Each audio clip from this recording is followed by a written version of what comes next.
What is up, everybody, and welcome back to the channel. Today is a very exciting video that I am super excited about making. So today I am going to start my build series for two cars I'm going to be submitting to the 3DBotmaker King of the Mountain. So I have been a channel member of 3DBotmaker, and he just announced for his new tracks that he is taking car submissions for the upcoming season.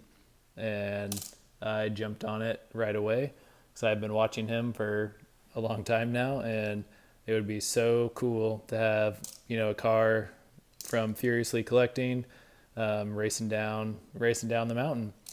So his stipulations for this new season was it had to be, first of all, only cars, no vans, no trucks. And it had to be a real car made in the 80s. And the weight has to be between 40 and 60 grams, and the car has to be custom painted. So what I did, I went through all my old cars that I got down out of my dad's attic at my parents' house. And these are some cars from my childhood. And this is what we ended up grabbing. So we have a 1980s Corvette and a 1980s Camaro. Look at those like 3-star or 3-spoke like star style wheels. It has the like side exit exhaust on it, the little louvers on the windshield. Pretty cool. And then the Corvette, was it Danger? Bunch of like weird speed limit signs and stuff on it. But yeah, pretty cool. So first thing I want to do is weigh both the cars. So weight definitely does play a role in the downhill racing. So we have 44.9 for the Camaro, which is good because the low weight limit is 40. And we have, 48.9. Okay. So that was kind of what I was going for. I want something kind of like older. Like these castings are old, right? This was in 1982 and this was made in 83. So, I mean, there is some cars that Hot Wheels made in like the last couple of years that are cars from the 80s, but I thought it would be cool to actually have cars from the 80s and that these castings were actually made in the 80s. So it seems like they have like kind of a metal base. Like they definitely have a lot more weight. Here's a brand new Huracan. So that weighs, I guess, 34. So these cars just feel a lot heavier. Oh yeah, 34. Yeah, these are in the 40s. So yeah, they're over 10 grams heavier. So if you did something like this, you'd have to add 6 grams just to even be legal for the competition. But yeah, and I have a little surprise for both of these cars. So if you've watched any of the 3DBotmaker videos or some of there's a lot of other popular channels that do kind of the downhill diecast racing, then you'll be familiar with the FTEs, the Faster Than Ever wheels by Hot Wheels, which apparently has a nickel-plated axle and which is supposed to spin and the car will roll better. So I found these on eBay, the lot of 3 cars, and I want to use these wheels to put on my cars I'm going to submit to the King of the Mountain. So I think I'm going to I really like the silver one with the blue and the blue interior. So I think I'm going to keep that one, and I think these are going to be wheel donors for these 2 cars. So I think both cars are going to be equipped with FTEs, which I am pretty stoked about. So I do have some of the track that 3DBotmaker uses. So I did set up just like a small couple straightaways with a couple turns and ran these cars down, and they actually performed very well. I think just their weight and kind of a low center of gravity, like a little bit longer looking cars, and they both did very well. So I think these are the 2 cars I'm going to submit. And like I said, both are all vehicles submitted have to have a custom paint job. So that means I'm gonna have to strip these down and paint them, which I have never painted a Hot Wheels before. But I have taken them apart, and that is step one of painting.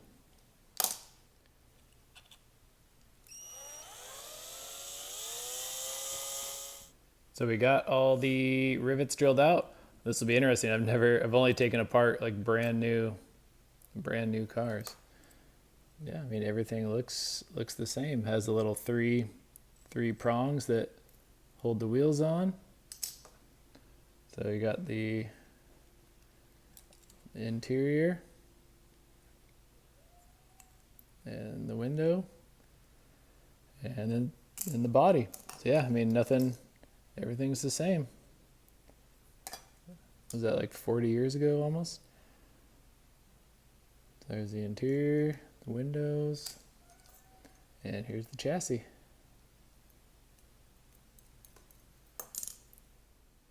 So I was trying to use my flush cutters to kind of cut the tabs off to hold the wheels, and it is definitely a metal base on this. So I think I might have to go maybe get the Dremel or something to try to get these wheels off.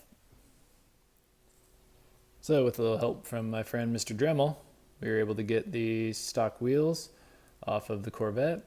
And one thing I've been kind of thinking about just while I'm working on this is on the Corvette, both wheels are the same size, and on that Camaro, it has the offset, right? It has the bigger wheels in the back. So I'm kind of wondering if I should keep these wheels on here or if I should swap them out. So I don't know, but what I am gonna do right now is open up one of these bad boys.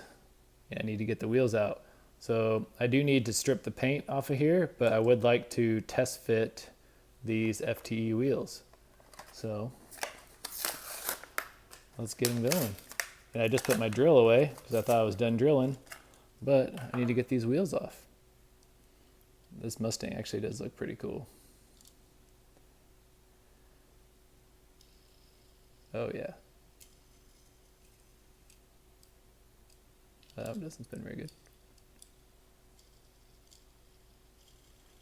All right, let's get these wheels off. So I got the rivets out on the Mustang, and good news, this Mustang is a plastic body, so I should be able just to use the flush cutters and get these wheels out. I want to try to be careful and not bend the axles at all, since this isn't just a car that's going to go in the display box. This car is hitting the track, folks. So, all right, we got both of the FTEs off. So what I want to do now, let's just throw them on the Corvette, see what it looks like. So that was really weird to put back together. They don't have like the little slots on the interior that go over to hold the axles in. It's kind of weird. So here it is with the gold FTEs. It's weird. It kind of looks like a old like 180 SX or like 240. Like I feel like these look like just with the color combo. Kind of funny. So obviously it's not going to roll very well right now because it's not all put together. So this has definitely been very interesting. So like I was saying before, the interior has nothing that holds the interior down. Let's see, I wonder if this Mustang. Yeah, so like even this Mustang, you can see it has those two like U shapes on the interior, and that cradles around the axle to hold the axle in place. Well, now that I've cut those prongs, there's literally nothing to hold the axles into place. So I'm gonna have to glue both axles down in place in order to get them so that when the car sets on the ground, the axles don't push up and rub on the fenders. So I have those axles, gluing them down on the Corvette, and I put the Corvette wheels on the Mustang, so the Mustang's back alive, and I think it actually looks really good with those wheels on. But back on topic here to the next step. So next step is going to be to strip both of these down because, like I said, they both need a custom paint job. So I have stripped a couple cars before, which is good. So this is Citrus Paint and Varnish Stripping Gel. I think I got it just from like Lowe's or Home Depot. And what I have is a mason jar that is all the way full of it. I have this bag over just to keep the odor down and to try to keep this in good working order here. So you can say goodbye to these two cars. I want to make sure they get all the way down in there. I might have to top it off a bit, but I think we'll be okay. Good. But yeah, so those cars are fully submerged, and like I said, we'll let them sit overnight, and we will catch you back up tomorrow. Okay, it is the next day. We are out here in the shop today, and we're going to take the Corvette and Camaro, kind of try to dig it out of the paint stripper here. So I have these kind of old pliers here. It's actually as hard to find something to grab onto here. Okay, so it looks like we got the Camaro out first. Oh yeah. Now I gotta find, oh, there it is. And there is the Corvette.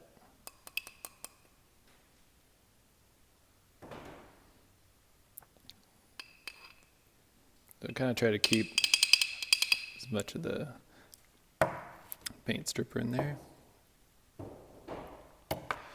Okay, cover this back up.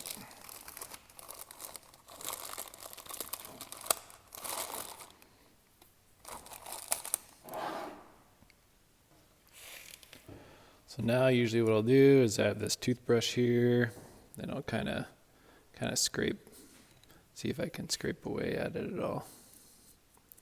Yeah, you can see it's just coming right off all the paint.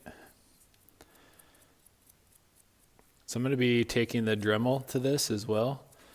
And then usually what I'll do is, after this step, I'll get it under some hot water and try to get all this gunk cleaned off of it. Stuff is really, really thick and sticky. So yeah, I'll just try to get the majority of it off. So that's good enough for now. Let's get this Corvette up. Oh yeah. So I went to the store today, bought my paint. I don't think I'm gonna do like a full painting tutorial here because I'm not, like I said, this is my first time doing this, so I don't really want to do a tutorial being pretty much a newbie at it. But you will get to kind of go in this journey with me here. Okay. So you can see, I mean, just sitting overnight, it basically took off everything.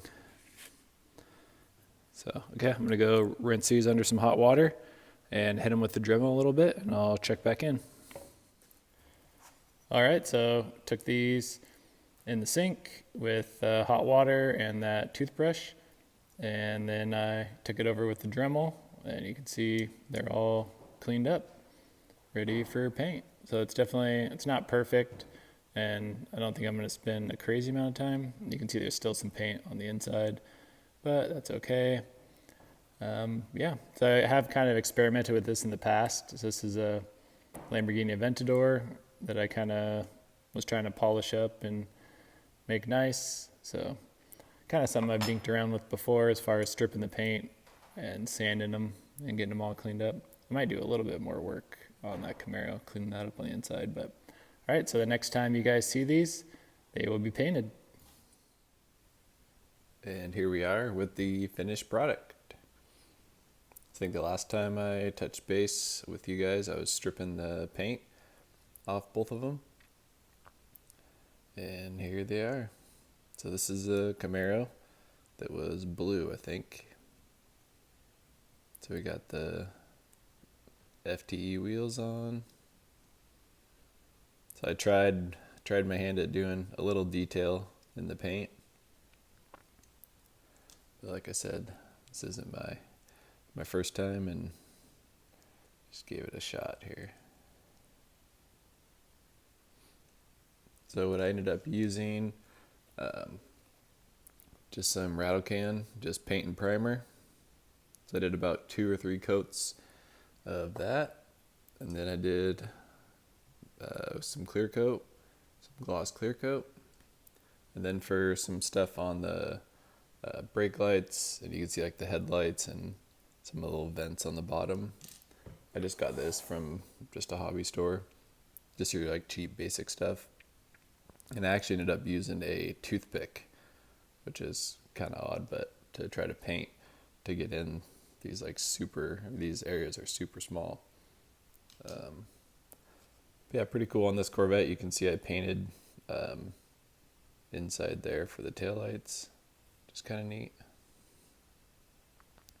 I was able to add a little bit of weight on each one as well. So I had just some random like nuts laying around. So I'll throw a couple pictures up on the screen. I was able to add a lot more weight to the Camaro, which was good because this was lighter to begin with. So I'll put some of those pictures up, like I said. And let's get the final weigh-in for these guys. So the Camaro was like 44 grams when we started. Now we're at 48.7. So we gained probably almost about 5 grams, which isn't too bad. And then the Corvette was like 48 to start, and now we're 50.6. So that is your quick little update here. And so I just wanted to film this really quick because I wanted to mail these guys out today and get them on over to 3DBotmaker. And hopefully the next time you see these cars, they'll be rolling down the race mountain. So they roll like super good. Like I said, I have some track that I kind of tested them out on. They seem to really like hold their momentum very easily. So yeah, so fingers crossed. Let me know what you guys think, how they turned out, and hopefully I'll be giving you guys an update later on with how these cars did on the race mountain. All right, catch you guys next time. Peace.